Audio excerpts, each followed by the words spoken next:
महाराज कहते रहत बिना सिख नहीं कहा सकता तू। असीं अपने आप को सारे सिख कहने पर रहत बिना महाराज कहते तू सिख नहीं है।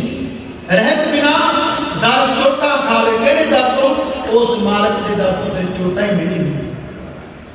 रहत बिना कबू ना रहे जेड़े सुख असीं सोचते ना पर लोचते नहीं वो सुख सुख नहीं तां ते रहत सुदृढ़ कर रहे खालसा खास कहावै सोई जान के हृदय भरम ना होई।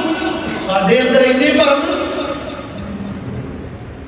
कोई अगे लंघ गया ना कोई जो फलाना कर लो बिल्ली लंघ गई ये करो शनिचरवार मोह नहीं करना सोमवार माह नहीं करना मंगलवार को कपड़े नहीं धोईदे जे आ नहीं करीदा ते पैसे भावें जेड़े मर्जी देना जान लै लो जेड़े मर्जी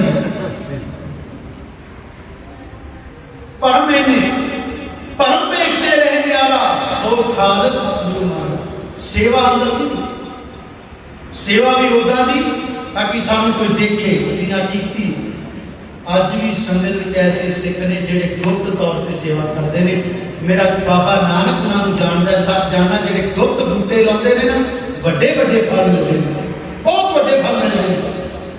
आज सोहना दरबार सजाया कोई अनाउंसमेंट नहीं किसी ने बुलाया नहीं गया बड़े प्यार एक गुप्त तरीके की सेवावां हुई ने जेडे 36 प्रकार के 6 दिन तो आप भोजन होर भी लग रहा है कि गुप्त प्रसादे ने ये बड़ियां सेवावां संगत ने कीतियां ने बड़े भाग लगने ने बाबा जी ने बड़ियां रंगतां करनियां ने मत जानना असीं लोकां नूं सुना नहीं सके रिश्तेदारां नूं दस ना सके भलिओ गुरु सब जानदा है बिन बोलिया सब की जानदा वो सिद्धियां पाउण वाला।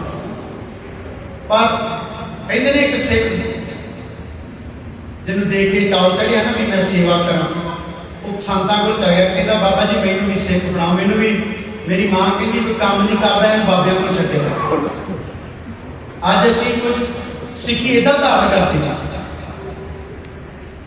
कई बार तो इदां भी कह दें हुण असीं गुरुद्वारे चल जाइए देखो गुरुद्वारा कोई छोटी चीज है बड़ा औखा है। कई कह दें असीं गुरुद्वारे जाके प्रसादा छकीए भागां वालियां नूं मिलदा है हर बंदा नहीं छक सकता क्यों काम धंधे छड्ड के आना पैना अरे कितना नुकसान हो जाना किन्ने गाहक मुड़ जाने पर ख्वाजा वाला इत्थे डीकदा होवे कोई परवाह ही नहीं।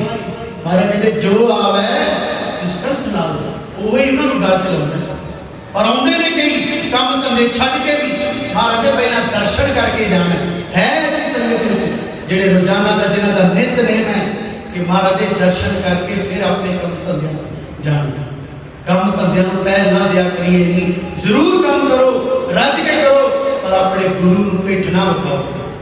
गुरु ने कहा है नाम जपो कीर्त करो ते वंड के छको तो बन गया जी कहता सिख बनाओ मैनू भी 10-15 दिन संतां दे नाल कुटिया विच रहण लगा ते संत कहण लगे जा हुण हौली हौली ना कोई काम दस्सिया करिए इहनू लैंड ते जाइए साधुओं के कोल रहना बड़ा औखा है संगत में रहना बड़ा औखा है। वो साधु पूजनीक ने जेडे उस अकाल पुरख दे नाल जोड़ दिंदे ने पर साडी आदत यह है कि भावें कुछ साधु ऐसे होण जेडे अकाल पुरख नाल जोड़दे असीं जुड़ना उन्हां दे चरनां नाल ये पग असीं उन्हां दे चरनां 'च ही रखदे उन्हां दे जोड़े अपणियां चुन्नियां दे नाल साफ करदे उदों भुੱਲ ਜਾਂਦੇ आ उन्हां माईयां ने जिन्हां टोटियां अपने बच्चियां दे करा के गलां विच हार पवाए पर चुन्नी नहीं लगन दित्ती तुरक दे सामने कहंदे सिर तो चुन्नी ना ला दी साडी ये साडी इज्जत पाता है तू होर दस की करना है सवा मन दे पिछड़े पीछे पर चुन्नी नूं दाग नहीं लगन दित्ता। असीं ते खाना भी नंगे सिर गल्लां भी नंगे सिर लंगर जी किसी नूं कह दिए ना सिर ढक लो ते कई बारी तो उल्टे ही जवाब मिलते ज्ञानी जी सिर खानी थोड़ा रोटी खानी है दसो कह दिए सिर ढक के अब वह प्रसाद है गुरु का लंगर है यही प्रसाद घर है घर भी सिर ढक के छकना चाहिए उत्थे भी गुरु की दात है उत्थे भी लंगर है उत्थे रोटियां नहीं है वो जेड़ा गुरु की अरदास है मैं कई बार कीर्तन में कहना घर में भी प्रसादा तैयार करके ना एक सूक्ष्म की अरदास कर दिया करो महाराज तेरे दित्तियां खजानियां जो छकन लगियां मेहर रखी बच्चों के सिर ते मेहर रखी ये चंगी मत बनाई क्योंकि असी पता नहीं किहड़े किहड़े कर्म करके माया घर विच लिआउंदे आ। वो तो असी लिआउणी बंद नहीं कर सकते, पर आपां बोलदे सी मत्था टेकांगे कोई नहीं, 2 दिन 4 दिन सी करने असी जरूर आ, पर अरदास भी कर लिया। सो भलिओ महापुरुष कहण लगे इहनूं हौली हौली दसीए, कहण लगे गुरु के सिखा सेवा भी बड़ी जरूरी है। कहंदा अच्छा जी ते तैनूं सेवा दिया करांगे। इहनूं महापुरुष कहण लगे बेटा जा वो दीवा बंद कर दे, हनेरा हो गया, हुण सौने का वेला हो गया। कहंदा महापुरुषो दीवा एडी दूर पिया दोवें मंजियां, तुसीं किरपा करो अपनी अखां बंद कर लो, हनेरा हो जाए। देख ये साडी हालत है, आपां आउणा उत्थे ही मुड़ के। महापुरुष आराम नाल विश्राम हो गए। फिर थोड़ी देर बाद कड़ाका होया। महापुरुष कहने लगे बेटा लगता है बाहर मींह पै रहा है, जा साडी कपील साडे बस्तर बाहर पे ने बेटा अंदर चक लिया। कहने लगा महापुरुष आओ वेखो बिल्ली हुणी बाहर अंदर आई है, किहड़ी बिल्ली है, मींह नहीं पै रहा, ओदी अजे बिजली कड़कदी, तुसीं आराम करो। फिर कहना महापुरुष कहने लगे सत देखो साधु का जीवन और साडे जीवन असी निंदण लगे कोई कसर नहीं छड्डदे भी फलाने साधु इदां, पर जदों उन्हां दी जीवनियां, क्योंकि साधु अपना जीवन कदी खोलदा नहीं, सियाणा बंदा ही उहदी अख देख सकदा है भी ये कित्थे विचर रहे ने। हुण फिर साधु अमृत वेला होया। महापुरुष कहने लगे बहुत कच्चा है, कहते बेटा बैठ सिमरन करिए, बैठ सिमरन करिए। कहने लगा महापुरुषो 2 काम है कर ले, एक तुसीं ते कर लो, सिमरन भी नहीं। फिर इतनी बस नहीं, आप महापुरुष सिमरन से जुड़ गए। एक बीबी आई कहने लगी मैं महापुरुषो सोचा सी जो साडी मैं सुनूंगी ना, मैं तुहाडे लई खीर दा प्रसादा लेके आउणा है, जे तुसीं किरपा करो ते तुसीं चलो, मैं प्रसादा आप जी नूं खीर छकाउणी चाहुंदी हां। ते प्यारिओ हुण उह सिख पता है कहंदा बाबा जी तुसीं सिमरन करो, ये काम मैं करदा। साडी आदत है ये, मैं अपनी आदत दसी है प्यारिओ, तुहाडी नहीं। जिथे पैसा मिलना होंदा ना, ज्यादा माया मिलनी होंदी, उत्ते ज्ञानी भी आपां भज जांदे, उदों अपने बाबे नूं असीं टिकदे होंदे। अपनी गलती मननी बहुत जरूरी है। मैं ये बेनती की बधाइयां दिओ रज रज, पर अपने अंदर झाती मारी असीं कित्थों काणे हां, क्यों असीं प्रवान नहीं हो रहे, क्यों असीं साडे अंदर वो जानो जलाल नहीं हुंदा, क्यों असीं झूरदे पए हां। कोई इन्नी गल नहीं मन हो रही कि केस ही ना आपां कतल करिए, गुरु दी मोहर है, अपना घट्टो घट फेस तो गुरु दा बना के रखिए। एक दिन उहदे सामने सुरगुरु होना है, उदन की जवाब देवांगे कि असीं मत्थे भी टेकदे सी महाराज, रमाले भी चढ़ाउंदे सी, असीं सेवा भी बड़ी करदे सी। महाराज कहण लगे ओ भलिया खोटा सिक्का ही लेके आउंदा है, कदी खोटे सिक्के भी चलदे दुकानां ते, नोट ते तू पाटे नहीं फिरदा है, उत्ते मोहर ही है, तेरी सेवा किते प्रवान होवे भलिया। घट्टो घट सिक्खी स्वरूप पूरा धारण करिए। सो भलिओ बेनतियां करते हैं, साडे कोल बड़ियां भुलां हो गईयां होणगीआं, मैं पहले ही माफी इस करके स्टेज तो मंग लेना, क्योंकि बाद सानूं बड़ियां फेस करनी पैंदी।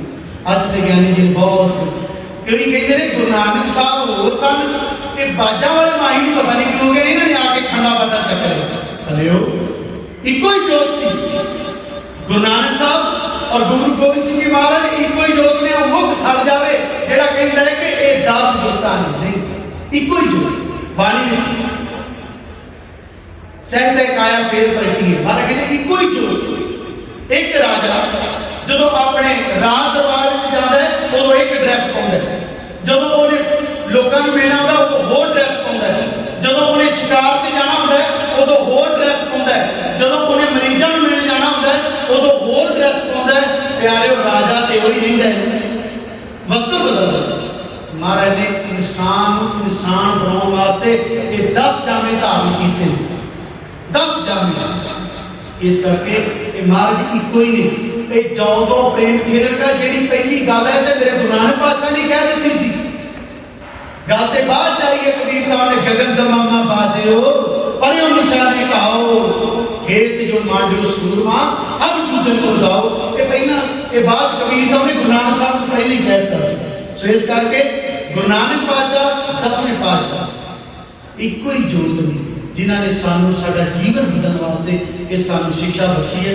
सो भलियो गुरु साहब कृपा करन सानू गुरु दी सिक्खी दी दात, जिन्हां कोले सिक्खी दी दात है, महाराज उन्हां नूं होर संभालण दी दात बख्शण, होरनां दा जीवन बने, अपने जीवन नूं वधिया तो वधिया तरीके नाल जियो, सच बोलिए, धर्म कमाइए। गुरु साहब की रहमत अपने परिवार की सुख शांति वास्ते आयो, गुरु के नाल कमिटमेंट करके जाइए। सच्चे पातशाह मैं आ चीज़ अज तो छड्ड दांगा, मैनूं इदां लगेगा कि साडा इन्ना हो गया, कुछ प्रवान हो गया। तुसीं अपने जीवन च इदां आपां बाहां नहीं खड़ियां करवाउणियां, कई कीर्तनां विच करा लेंदे ने, बांह खड़ी कर भी अज तू अमृत छकेगा, अज की गल नहीं पीएगा, वो अज बांह खड़ी करते कल नूं उसे बांह नाल ठेके ते खड़े होंदे ने, की फायदा। सो इस करके सारे पता है माड़ी है, घर में आके इन्ना कलेश करवाती है, पुत्र नहीं पछाणदी, मां नहीं पछाणदी ये चीज, पर फिर भी असीं पींदे हां, फिर भी असीं दुनिया ते जाके क्लबां च माया लुटाउने हां। भलियो ये काम छड्ड दईए, मुड़ आइए। कई तो विसाखी नूं सैलीब्रेट करने वास्ते दारू पींदे, मैं तो आराम है अज के दिहाड़े भी एडा पाप मनाते हैं, उन्होंने समझ ही नहीं कि बाजा वाले माई ने चीज तो रोकिया है। सो इस करके इन्हां चीज़ों को बचत हुई है। आओ प्यार के नाल आरती आरता शब्द कीर्तन करके दास खिमा का जाचक है अपने जथे तरफों, मैनू बेटी तरफों आप सारी संगत को खालसा जी साधना दिल दियां लख लख बधाइयां दिंदा है जी। आओ प्यार के नाल आरती आरता शब्द